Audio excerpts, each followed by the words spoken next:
Hey, this is Everything Geek, and welcome to First Impressions. First Impressions is where I play a few hours of a game and then give it my initial thoughts and just general comments about the game in question. Today we're going to be looking at Elder Scrolls Online, or more specifically Morrowind, and this is the first Elder Scrolls game that I've ever played, and I had a riot. And this is also the first MMO that I've played in a while, so I am very excited to share this with you. So first off, this is almost a typical Elder Scrolls game mixed with an MMO, and it works superbly. This game is very beautiful with a wide array of amazing things to see along the way, except for this weird tentacle tree. Either way, the graphics are great, and each area has a unique feel and look. It is hard to describe how big this game is exactly. Just to show you a little bit, this is the area I started in. This is the overall region that I started in. Keep zooming out here. This is all of the regions that I can go to in Tamriel. And this last section is some random section that I don't know what it is yet. Either way, this is a massive game and it will keep you busy for hours.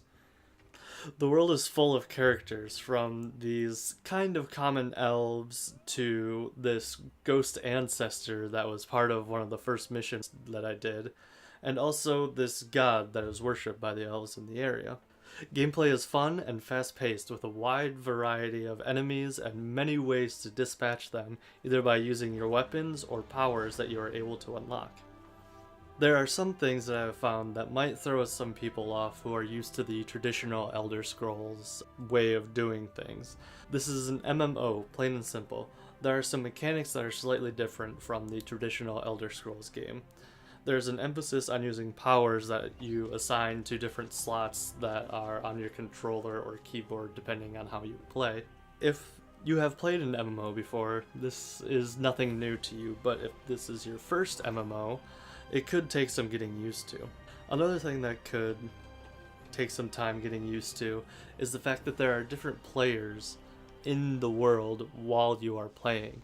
So this can kind of throw some people off, just because it is hard sometimes to discern friend from foe. There were multiple times where I went into a dungeon or a cave or something like that, and I was trying to get my stuff done, and then people would just start coming from everywhere, and I had no idea if they were trying to attack me or if they were trying to attack the stuff I was trying to kill, or what was going on. There was also a bit of an issue when it came to questing. So like I would go into, again, a cave or a dungeon, and there would be no enemies. Just before I got there, there were a party that went through and cleared out all the enemies. And so I was able to just walk up to my quest item or some piece of armor or something I was trying to get and just pick it up. So it was nice in a sense because I didn't have to work for it, but at the same time it kind of takes away from the quest if you don't necessarily have to work for it. One big drawback with Morrowind is the fact that this is just an expansion of the Elder Scrolls game, the original one.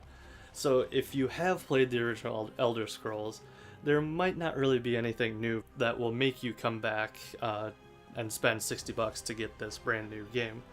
But if you haven't played the original Elder Scrolls, I would suggest picking up the Morrowind copy, just because you get the full original game and the Morrowind expansion. And now just for a couple little final thoughts. If this is your first MMO, it could take a little bit of getting used to, but it is well worth it. It is an amazing game with an almost overwhelming number of things to do, see, and collect. If this is your first experience with an Elder Scrolls Online, you can look forward to hours of fun and exciting gameplay. Thanks for stopping by, and don't forget to like the video if it was helpful. For more first impressions and walkthroughs, subscribe to Everything Geek.